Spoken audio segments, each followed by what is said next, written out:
mar podho kendo yiero commissioners mag duol mochung'ne yiero pacho ka IEBC. Kane giloso boma Limuru, NCCK omedo ni dwaro nitie mar timo yiero madundo. Pono ni jo Kenya kawo okang' mar keto kokgi dwaro mar golo jor bura moko. NCCK bende ne okwayo kanise ma pacho ka ni giwere kod tim mar solo omenda kuom josiasa. Ka bende gimedo ni gisiro ng'anyo mar rowere bago e pacho ka.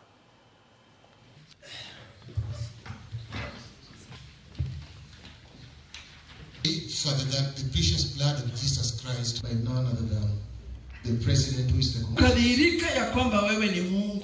I'm urging all stakeholders, including the young people, we need to ask for IEBC to be reconstituted yesterday. That is the only way that we can be able to recall some of the MPs who supported the finance bill, yet the voters told them not to do that. There is no way an MP who is elected by voters can go and represent his own personal interest against the will of the people.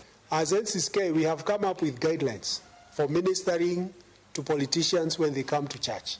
For example, we don't want them to be allowed to speak inside the congregation or the church.